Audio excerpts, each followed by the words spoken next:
సాయిబాబా ఆ రోజు తన కాళ్ల దగ్గర ఉన్న ఒక సామాన్యమైన కుక్కకు ఆ ఆహారాన్ని పెట్టిన మరుక్షణం 100 కిలోమీటర్ల దూరంలో ఉన్న ఒక భక్తుడి ప్రాణసంకటం తీరిపోయింది. అసలు ఒక జంతువుకు తిండి పెడితే భక్తుడికి ఆపద ఎలా తొలగిందో తెలిస్తే మీరు ఆశ్చర్యపోతారు. ఒక భక్తుడు బాబా కోసం ఎంతో భక్తితో రకరకాల పిండి వంటలు వండించి షిరిడీకి పంపాడు. ఆ ప్రసాదం బాబా దగ్గరకు రాగానే అందరూ బాబా ఆరగిస్తారని ఎదురుచూశారు. కాని బాబా ఆ ప్రసాదాన్ని ముట్టుకోకుండా అక్కడ తిరుగుతున్న ఒక మురికి కుక్కను పిలిచి దానికి పెట్టేశారు. అది చూసిన భక్తుడికి మనసులో చిన్న అసహనం కలిగింది. నేను బాబా కోసం పంపిస్తే ఆయన కుక్కకు పెట్టేస్తారా అని అనుకున్నాడు.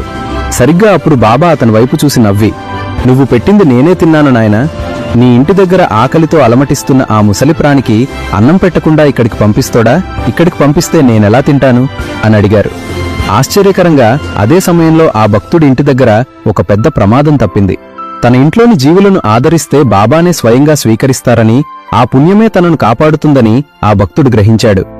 బాబా ప్రతి జీవిలోనూ ఉంటారని, మన సేవే ఆయనకు చేరుతుందని ఆ రోజు అందరికీ అర్థమైంది. అన్ని జీవులలోనూ ఆ సాయిని చూడగలిగే మనసు మీకుంటే వెంటనే ఓం సాయిరాం అని కామెంట్ చేయండి.